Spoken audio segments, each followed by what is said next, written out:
La locomoción en el pasado. Los viajes por la antigua carretera Lima-Callao, 1800. La banda del negro Pedro León acechando a lo largo del camino que hoy conocemos como la Avenida Colonial. Salían los hombres de las chacras de los alrededores y daban cuenta del dinero, joyas y cabalgaduras de los viajeros. Hoy en día esto es imposible. Ningún malhechor suele parar a un ómnibus en medio de su recorrido del Callao a Lima para robar a los pasajeros. Esto ya no sucede porque la vida de la ciudad ha cambiado mucho.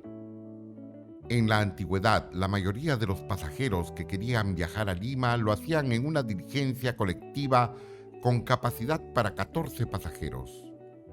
Un carruaje marchaba en la mañana de Lima y regresaba en la tarde del Callao. Otro salía temprano del puerto y regresaba al atardecer a su lugar de origen. Del Callao se salía desde el desembarcadero, atravesando las polvorientas calles hasta alcanzar el despoblado, donde habían dilatadas líneas de tapiales a uno y otro lado, separados por espesos matorrales. A una milla de marcha se divisaba el poblado de Bellavista, con una docena de casuchas visibles. Al avanzar la diligencia al paso de sus rápidos caballos, se llegaba al cementerio Baquíjano. Allí un solitario árbol en la ruta cubría de los rayos solares a una mujer que vendía bizcochos, bebidas y mazamorra a los viajeros. Grupos de arrieros en dirección a Lima hacían compañía al modesto pero valiosísimo ómnibus a caballo. Los burros llevaban carga para los comerciantes de la capital.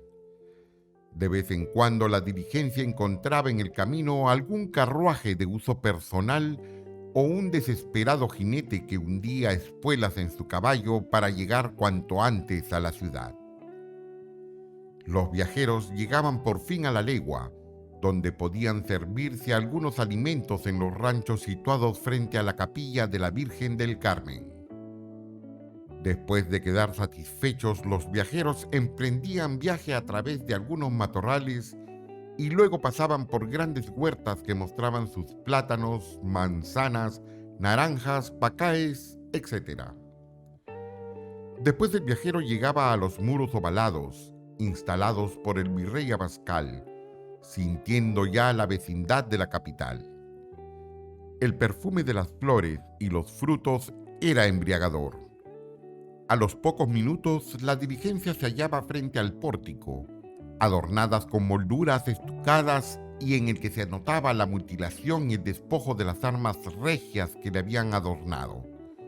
Era la portada del Callao. Esta era el término del viaje y punto forzoso para detenerse para la inspección y cobranzas que hacían las autoridades en relación con los derechos de la sisa, de cancelación obligatoria para todos los pasajeros de la época. Pero lo cierto era que ya estaban en la ciudad de los Reyes. No importaban las 2 largas horas de vaivenes y zamacones del carruaje, cubiertos de polvo y sufriendo las consecuencias del sol abrasador o la lluvia inclemente. Tampoco se acordaban de la posición incómoda en el asiento o los altercados con los vecinos de viaje que aspiraban a mayor comodidad. El carruaje utilizado para el viaje era de tipo francés, con capacidad para 14 pasajeros incómodamente sentados. El recorrido de esta diligencia por las calles de la población limeña hasta llegar a los bodegones o palacio para internarse en el hotel tenía muchas particularidades. Al principio, como hasta hoy, se presentaban calles de pobre aspecto, pero enseguida se presentaba al centro de la ciudad y se observaba el considerable volumen urbano, la vistosidad de los almacenes y el bullicio de las gentes.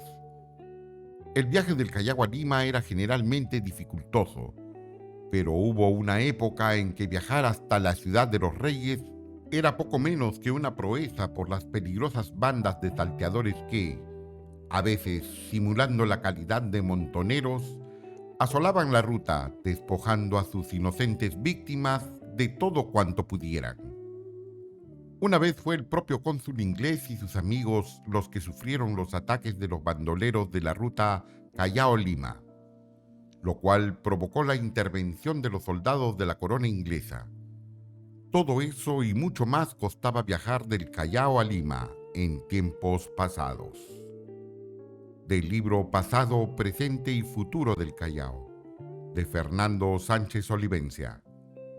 Biblioteca Pública Municipal del Callao, Teodoro Casana Robles.